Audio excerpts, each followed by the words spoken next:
Hello hello.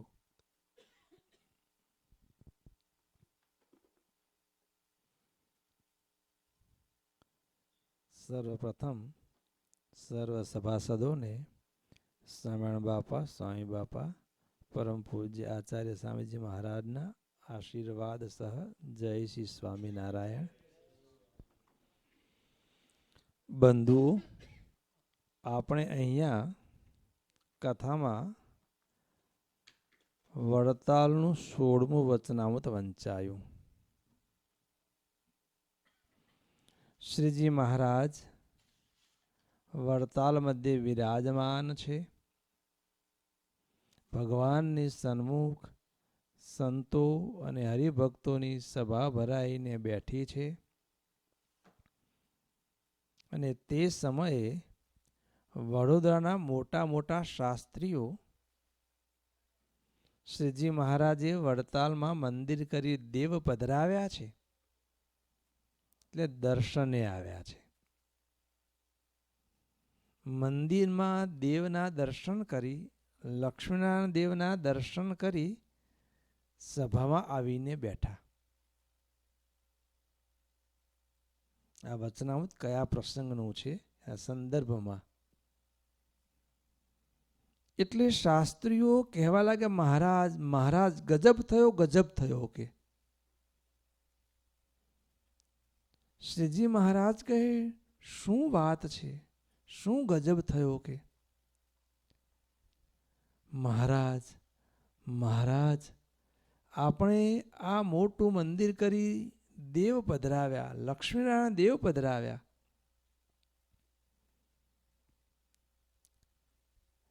Laxminarayan દેવની પ્રતિષ્ઠા કરી, સિંહાસનમાં લક્ષ્મીજી નારાયણની જમણી બાજુ છે કે. મોટી ભૂલ થઈ ગઈ મહારાજ. હંમેશા લક્ષ્મીજી સેવક કહેવાય, અને સેવક હંમેશા ડાબી બાજુ હોય. જમણી બાજુ સ્વામી હોય અને ડાબી બાજુ સેવક હોય. મહારાજ મોટી ભૂલ થઈ ગઈ કે.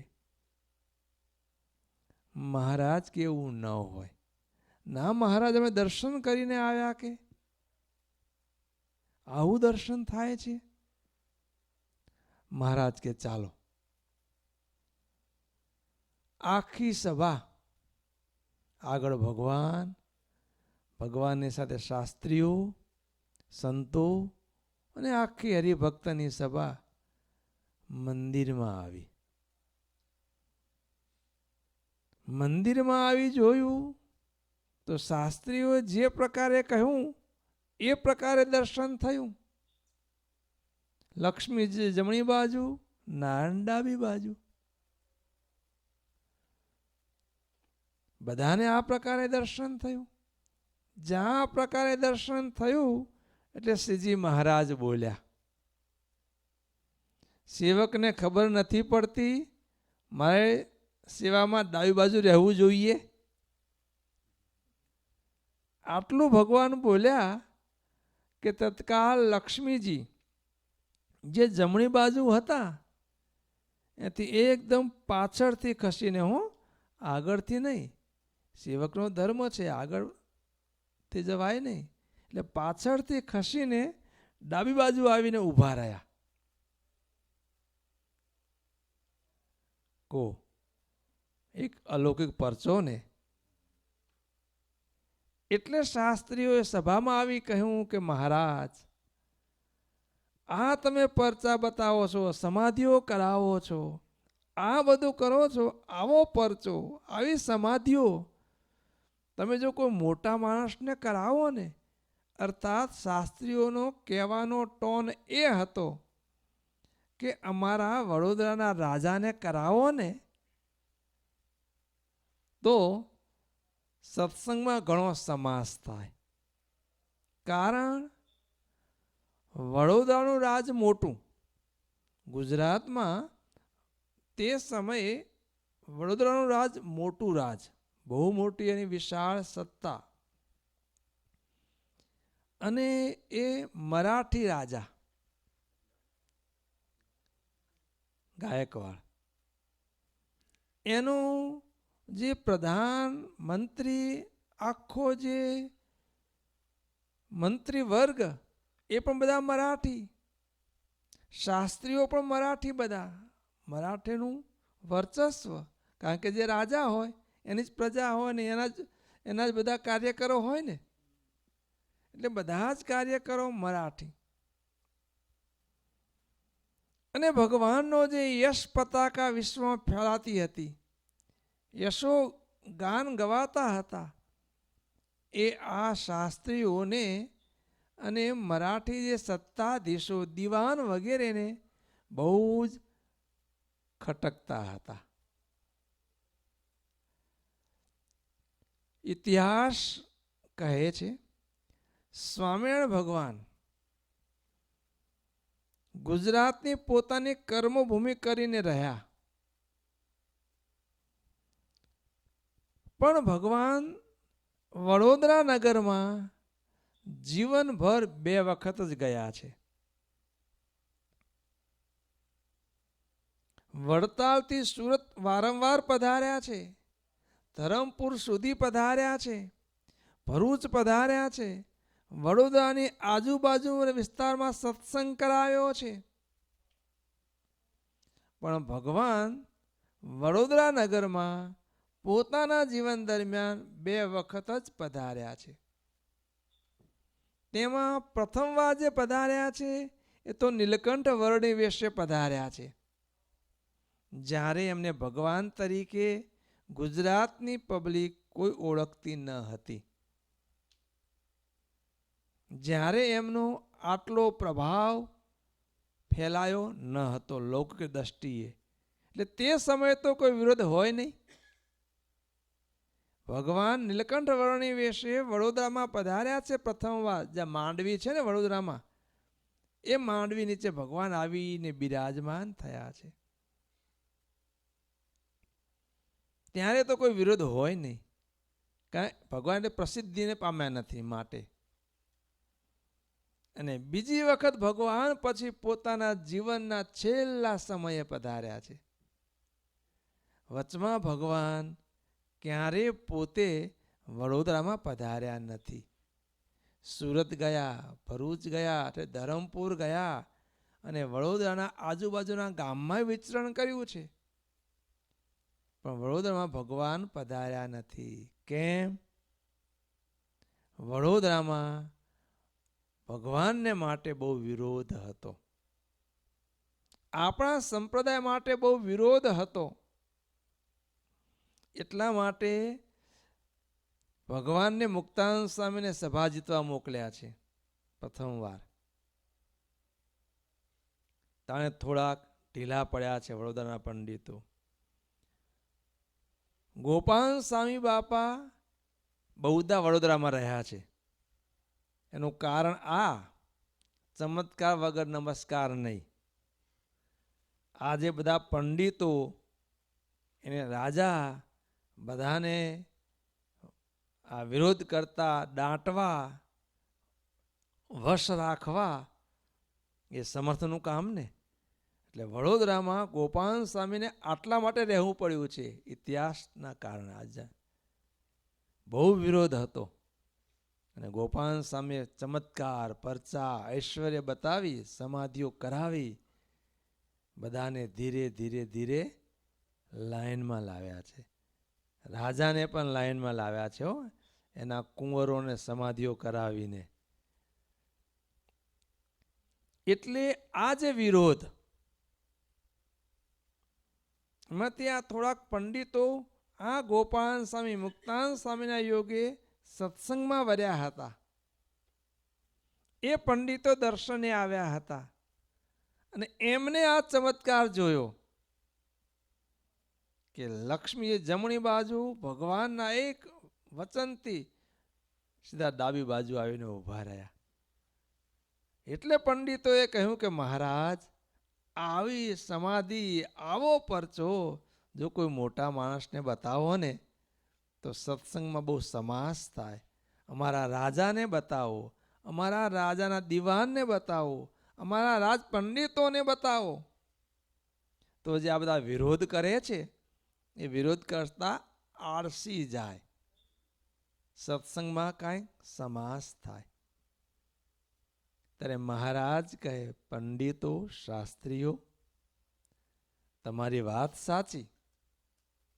જો આવો પરચો, આ કે સમાધિ પ્રકરણ, જો એ મોટાને કંઈક બતાવીએ, પરચો આપીએ, તો આપણા વશમાં આવી જાય.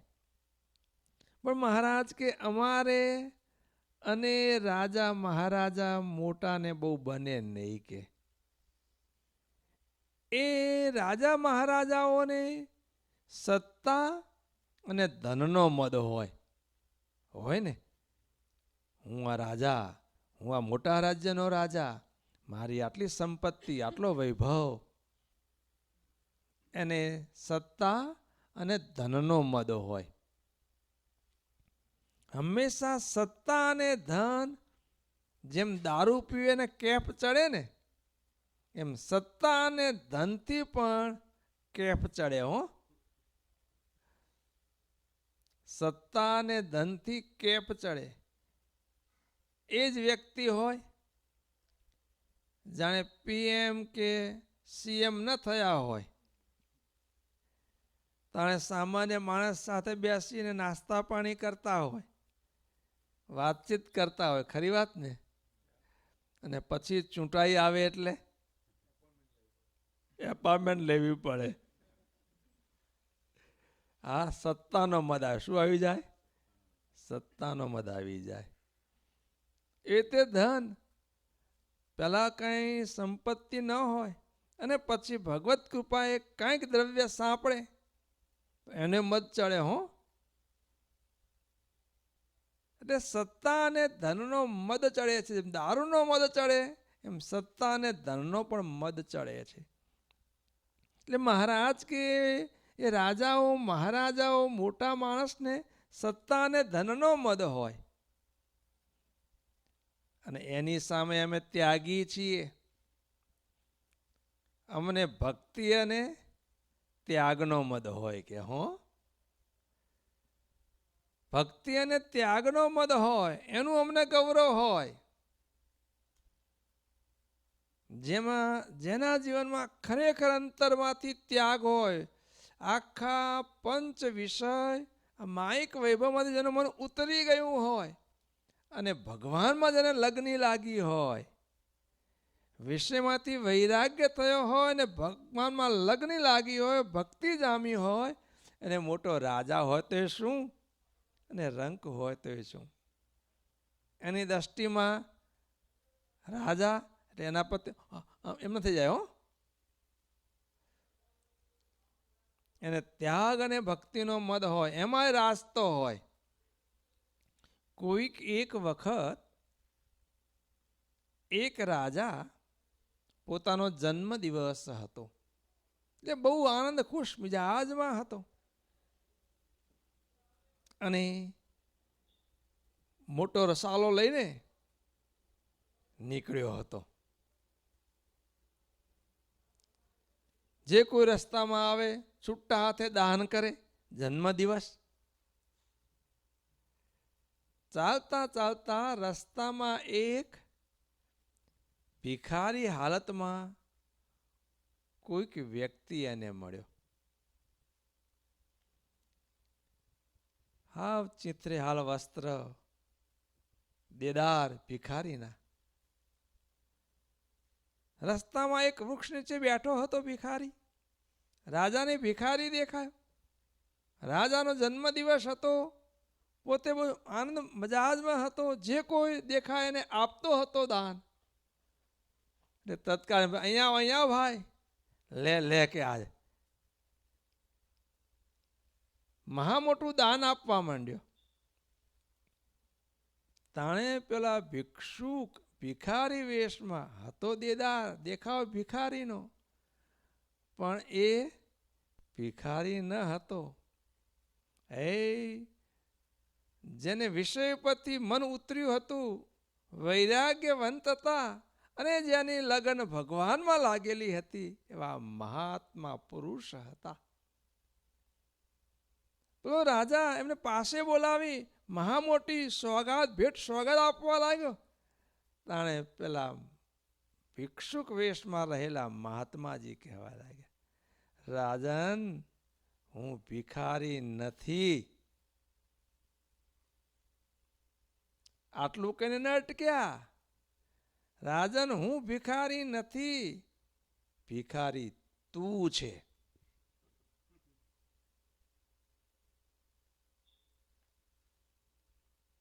એમ કહી એને કહ્યું કે રાજન તું જે આ વૈભવ, સારા વસ્ત્ર, સારા આભૂષણ, એમાં જે તું આનંદ માણી રહ્યો છે,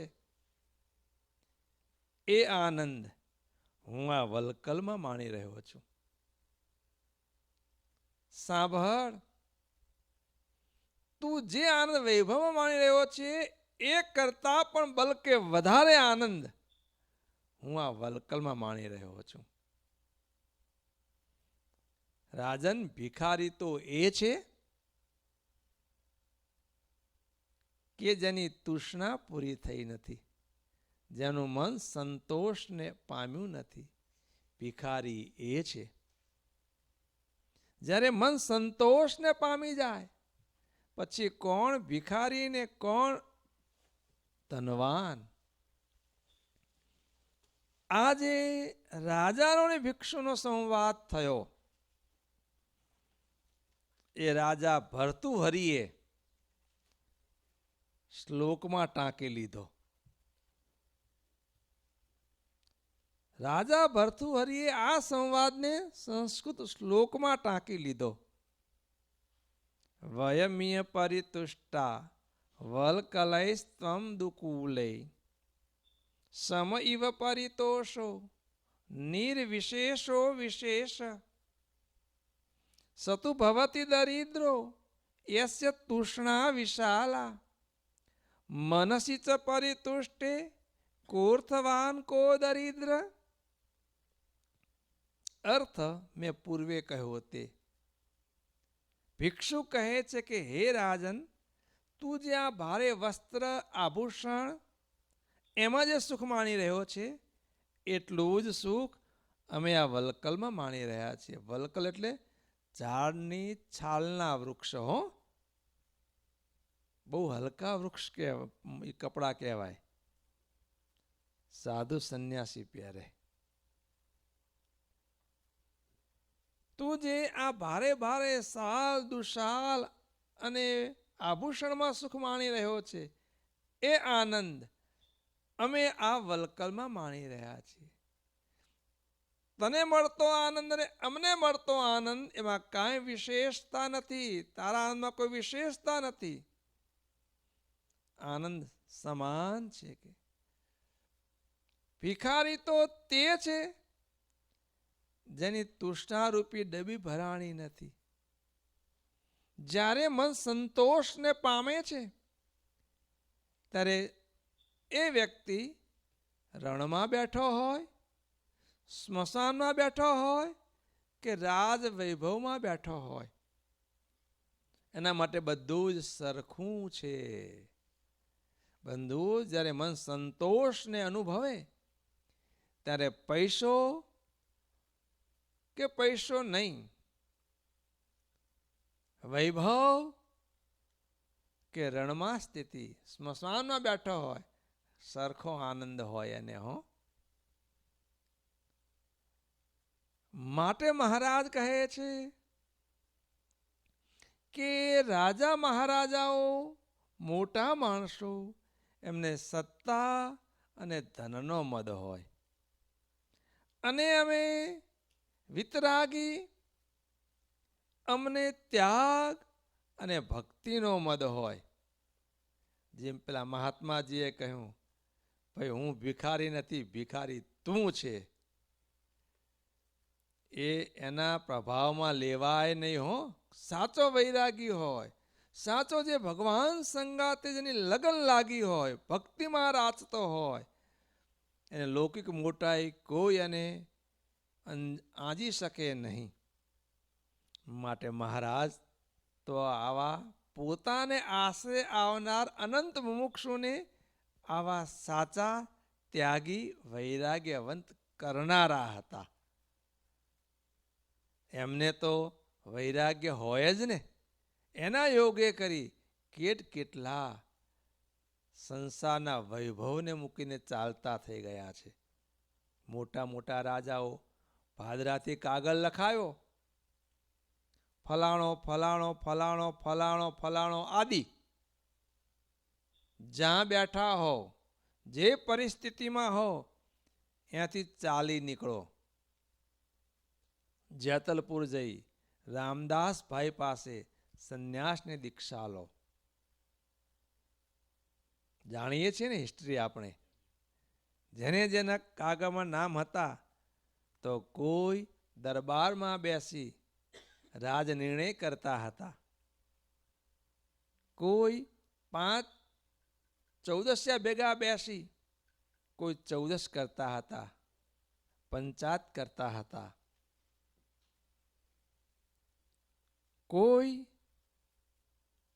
આવી રીતે ભિન્ન ભિન્ન કાર્યમાં રોકાયેલા હતા. અને જ્યાં ભગવાનનો કાગળ આવ્યો, ફક્ત ભગવાને મુખોમુખ તો આજ્ઞા કરી નથી, દ્રષ્ટિએ દ્રષ્ટિ મિલાવી નથી, ફક્ત કાગળ લખીને કહ્યું કે જે અવસ્થામાં હોય ને જ્યાં હોય ત્યાંથી તત્કાળ ચાલી નીકળજો. કોઈ ઘરે કહેવા પણ ગયા નથી કે ભગવાનનો કાગળ આવ્યો માટે હું જાઉં છું પાછળ, આ બધું આમ છે સમજાવવા નથી રહ્યા, ચાલી નીકળ્યા છે. પેલો અજો પટેલ, એનું નામ હતું, પોતાના ભાણિયાને પરણાવવા ગયો હતો. ભાણિયો ચોરીમાં બેઠો હતો અને મામાનું નામ હતું. મામાએ કાગળ વાંચો, મામા ચાલતા થયા. ભાણો કે મામા ક્યાં જાઓ છો? ભાણા, આ તો મહારાજનો કાગળ, મારા માટે કાગળ આવ્યો છે. ના મામા, મને વંચાવો ને, મહારાજનો કાગળ તો તમે એકલા વાંચો હાલે. બહુ આગ્રહ કર્યો. મામાએ ભાણાના હાથમાં કાગળ આપ્યો અને ચોરીમાં બેઠેલા ભાણાએ વાંચ્યો, આ આદિ. ભાણો માયરામાંથી ઊભો થઈ ગયો. કો બંધુ, સામાન્ય વાત છે? કેટલા કોડ હોય પરણવાના? અને માયરામાંથી ચાલી નીકળ્યો વિષય સુખને મૂકીને. એક ભગવાનના કાગળે કરીને આવા અનંતને ભગવાન સંસારનો મોહ તજાવી દે, અનંતને રાસ સત્તાનો મોહ તજાવી દે, વૈભવનો મોહ ઉતારી દે. એ ભગવાનને તો બંધુ કોઈ પદાર્થમાં મોહ હોય જ નહીં. ભગવાન કે અમને તો કે ભગવાનની ભક્તિ અને એ ત્યાગ, આ ગમે છે. અને રાજાને કંઈ પરચો ચમત્કાર બતાવીએ તો શું આપે? કંઈ ગામ આપે, કંઈ ધન આપે, એ જ આપે ને, બીજું શું આપે? એની પાસે જે હોય આપે ને. પણ મહારાજ કહે તો મારે લાલચ નથી. કારણ પેલો આપીને 1 ગામ આપે, 2 ગામ આપે, 5 ગામ આપે. તો ભગવાન તો અનંત કોટી બ્રહ્માના રાજા ધીરાજ છે. ભગવાન તો અનંત કોટી બ્રહ્માના રાજા ધીરાજ છે. એને એ જોતું નથી. ભગવાન કે ભગવાનના ભજનમાં જે આનંદ છે, ભગવાનની ભક્તિમાં જે આનંદ છે, અને પદાર્થનો ત્યાગ કરવામાં જે આનંદ છે ને બંધુ, એ પદાર્થના ઉપભોગમાં આનંદ નથી. પદાર્થનો ઉપભોગ કરીએ અને જે આનંદ મળે એ આનંદ કરતા પ્રાપ્ત થયેલો પદાર્થનો ત્યાગ કરીએ એ આનંદ આખો જુદો છે. એટલે ભગવાન કે અમારે તો ભગવાનની ભક્તિ અને આ વૈભવ વિષયનો ત્યાગ, એનો આનંદ છે. અને ખરો આનંદ બંધુ એ છે, મહારાજે કહ્યું કે જ્યારે સ્વયંભૂ મનુ રાજા આખી પૃથ્વીના ચક્રવર્તી રાજા હતા, પણ જ્યારે એમને આ વાત સમજાણી અને ભગવાનના ભજનમાં જે આનંદ એમને ઓળખાણો, સમજાણો, ત્યારે આખું રાજ પાટ મૂકીને વનમાં ચાલ્યા ગયા. જેને જેને ભગવાનના ભજનનું સુખ સમજાણું છે તે રાજા તો રાજા, શેઠિયા તો શેઠિયા અને યુવાનિયા તો યુવાનિયા. રાજ વૈભવનો ત્યાગ કર્યો છે, ધન દોલતનો ત્યાગ કર્યો છે અને વિષયનો ત્યાગ કર્યો છે. ચિત્રકેતુ રાજાને 1 કરોડ સ્ત્રીઓ હતી. કેટલી? 1 કરોડ. પણ જ્યારે ભગવાનના ભજનનું સુખ સમજાણું ત્યારે રાજ અને કરોડ સ્ત્રીઓને મૂકીને ભગવાન ભજવા ચાલી નીકળ્યા. ભરતજી ઋષભદેવ ભગવાનના પુત્ર ચક્રવર્તી રાજા હતા. 100 ભાઈઓના મોટા ભાઈ હતા અને એમને પણ પુત્ર પરિવાર હતો. ભગવાનની કૃપાથી બધી સુખ સંપત્તિ લૌકિક હતી. પણ જ્યારે ભગવાનના ભજનમાં લગ્ની લાગી તો બધું ત્યાગ કરીને હિમાલયમાં ગંડકી નદીના કિનારે તપ કરવા ચાલ્યા ગયા. આવા તો બંધુઓ કેટલાય દૃષ્ટાંતો છે કે જ્યારે મુમુક્ષુને ખરેખર ભગવાનના ભજનનો આનંદ, એ સુખ મનાયું છે ત્યારે સહેજે સહેજે સત્તાનો મોહ, સંપત્તિનો મોહ કે વિષયની આસક્તિ સહેજે એના પરથી મન ઉતરી ગયું છે. મહારાજ કે અમને તો આ ગમે છે અને ભગવાનના ભક્તને આ દૃઢતા કરાવી એ અમને ગમે છે. ભગવાનના ભક્તનો સત્સંગ દૃઢ કરાવવો, એના જીવનમાં સત્સંગ પાયો દૃઢ થાય એ અમને ગમે છે. નહીં કે આ લૌકિક વૈભવ, નહીં કે ધન સંપત્તિ, નહીં વિષય સુખ.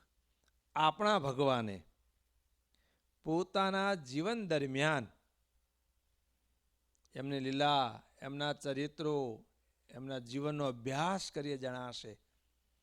કોઈ ઠેકાણે સત્તામાં બંધાયા નથી. બંધાયા છે ઘણા ઘણા રાજાઓ, શેઠિયાઓ, પોતાનું રાજ આપવા કહ્યું છે, ધન સંપત્તિ આપવા કહ્યું છે, પણ કોઈ ઠેકાણે ભગવાન બંધાયા નથી. કોઈએ પોતાની દીકરીઓ પરણાવી રાજ આપવા માંડ્યા છે તો ભગવાન કોઈ વિષયમાં પણ લેવાયા નથી. લેવાયા છે જીવન દરમિયાન પોતે તો કાંઈ આ પ્રકારે વિષય કે વૈભવ કે સત્તામાં મોહ્યા નથી, બંધાયા નથી. પરંતુ પોતાના શરણે જે મુમુક્ષુ જીવ આવ્યા એમને પણ વિષયમાં, સત્તામાં કે સંપત્તિ વૈભવમાં ડૂબવા દીધા નથી. કોઈ રાજાઓ સંપર્કમાં આવ્યા, ધનપતિઓ સંપર્કમાં આવ્યા અને નવલોહિયા યુવાનો સંપર્કમાં આવ્યા. ભગવાને કોઈને તે પ્રકારના, ભલે એમને યોગ હોય, રાજને સત્તાનો યોગ હોય, ધનનો યોગ હોય, યુવાનિયાને વિષયનો યોગ હોય, ભલે દેહ કહીને પ્રસંગ હોય, પણ કોઈને એમાં બંધાવા દીધા નથી. એટલે ભગવાનના જીવનમાં આ છે કે ખરેખર સુખ તો ભગવાનના ભજનમાં છે. મારે દરેકને આમાં નહીં બંધાવા દેતા, ભગવાનના ભજનમાં જ ઉતર્યા છે.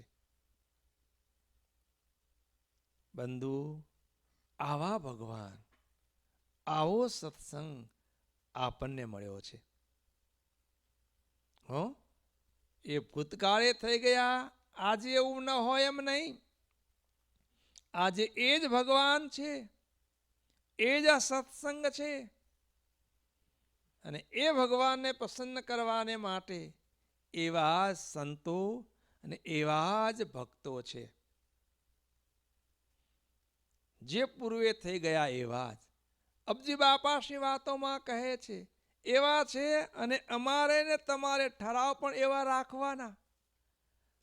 અમને કહ્યું કે ગોપાલ સ્વામી, નિત્યાનંદ સ્વામી, બ્રહ્માંડ સ્વામી જેવા ઠરાવ રાખવા કે, અને તમને કહ્યું દાદો ખાચર, પર્વતભાઈ, ઝીણોભાઈ એમના જેવા થવાના ઠરાવ રાખવા. દાદા ખાચર રાજા હતા, ઝીણોભાઈ દરબાર રાજા હતા, પર્વતભાઈ ખેડૂત હતા.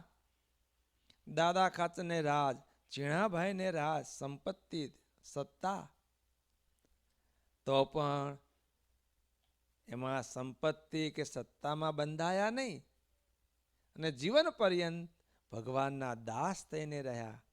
ભગવાનની સેવા કરી, સત્સંગની સેવા કરીને પોતાના આશ્રિતને ભગવાને ક્યાંય બંધાવા દીધા નથી. સંતને પણ અતિ સમર્થ હતા. ગોપાલ સ્વામી, નિત્યાનંદ સ્વામી, બ્રહ્માંડ સ્વામી એક સંકલ્પ ભેગા પૃથ્વીનો પ્રલય થઈ જાય આવા સમર્થ. તો પણ કોઈ ઠેકાણે બંધાવા દીધા? કોઈ ઠેકાણે બંધાવા ન દીધા. બસ તમારામાં સામર્થ્ય અમારું આપેલું છે, એ કોઈને અંજાવવા માટે નહીં, સત્સંગની વૃદ્ધિ માટે, મુમુક્ષુના પોષણ માટે ઉપયોગ કરવાનો અને સત્સંગ જેમ વૃદ્ધિ પામે એમાં ઉપયોગ કરવાનો, નહીં કે પૂજાવા માટે. નહીં તો થોડીક સત્તા મળે, થોડુંક આવું સામર્થ્ય ઐશ્વર્ય મળે ને તો ભલા લેવાઈ જાય. હમ ભી હૈ. શું થાય? હમ ભી હૈ. જેમ ભગવાને જેને પેલા મુસલમાનને થોડુંક સામર્થ્ય આપ્યું, શેખજીને, तो થઈ ગયું ને हम भी है. स्वामीनारायण और हमारे में क्या फर्क है? वो भी समाधि कराते, मैं भी समाधि कराता हूँ, देख मेरी दाढ़ी. અલયા ખાચરને તો સામર્થ્ય આપ્યું. આ એવું છે, લીલી અને લાલ અને લીલું ઠેબુ અડાડે, સમાધિ થાને ઉતરી જાય.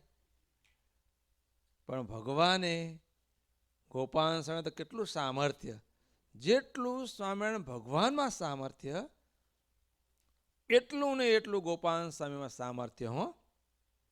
અને ભગવાને જેટલા ઐશ્વર્ય, પરચા, સમાધિ બતાવ્યું, સત્સંગ ખીલ્યો, એટલા ને એટલા ઐશ્વર્ય, પરચા, સમાધિ વગેરે ઐશ્વર્ય ગોપાલ સ્વામી બતાવ્યા છે. ફક્ત એક વસ્તુ ગોપાલ સ્વામી નથી બતાવી. જેમ ભગવાને પોતાના સ્વરૂપમાંથી અવતારોને પ્રગટ કર્યા અને પોતાના અન્વય સ્વરૂપમાં લીન કર્યા, એટલું કામ ગોપાલ સ્વામીએ, કારણ કે સ્વામિનારાયણ ભગવાન વિદ્યમાન હતા ને, એટલે માલિકની જે મોટાઈ, માલિક એટલે એટલું બતાવ્યું નથી. બાકી જેટલું ભગવાને ઐશ્વર્ય બતાવ્યું છે એટલું ઐશ્વર્ય સ્વયં ગોપાલ સ્વામીએ બતાવ્યું છે. જોજો એમના જીવન અભ્યાસ કરવાનો, સૂક્ષ્મતાપૂર્વક અભ્યાસ કરવાનો. ગોપાલ સ્વામીનો કેટલા ઐશ્વર્ય, પરચા, ચમત્કાર. ફક્ત આટલું કામ જે સર્વોપરી પ્રાણનું લક્ષણ છે, બીજા અવતારોને પોતામાંથી પ્રગટ કરી બતાવવા અને લીન કરવા, એ સર્વોપરી ભગવાનનું લક્ષણ છે. એટલું કામ, એ દર્શન ભગવાનની વિદ્યમાનતા હતી, પોતે દાસ ભાવે હતા, માટે એટલું બતાવ્યું નથી. આટલા સમર્થ ગોપાલ સ્વામી બાપા. તો પણ ક્યાંય કોઈ ઠેકાણે ખોટો ઉપયોગ કર્યો નથી. કર્યો છે? જનના તિરસ્કાર સહન કર્યા છે. નહીં તો બંધુઓ, સમર્થ થકા જરણા કરવી, સહન કરવું કાઠું કામ છે. થોડોક પૈસો હોય, થોડીક લાગવગ હોય, કોઈ આગુ પાછું થાય, જોઈ લઈશ, થઈ જાય ને, ન થાય સહન. પણ આટલું ઐશ્વર્ય, આટલું સામર્થ્ય, તો પણ અલ્પ જીવનું અપમાન સહન કર્યું છે અને સત્સંગમાં દાસ ભાવે વર્ત્યા છે. એ બંધુ આપણને શીખવ્યું છે. ધન સંપત્તિ મળે, સત્તા મળે, કોઈ વિદ્વત્તા પ્રાપ્ત થાય, આ બધા જ ગુણ ભગવાનની પ્રસાદી માનવી. કાંઈક વચન સિદ્ધિ મળે. શું મળે? કોઈક દુખિયારો જીવ આવી કહે, બાપજી આટલું કષ્ટ છે, પ્રાર્થના કરો ને ભગવાનને.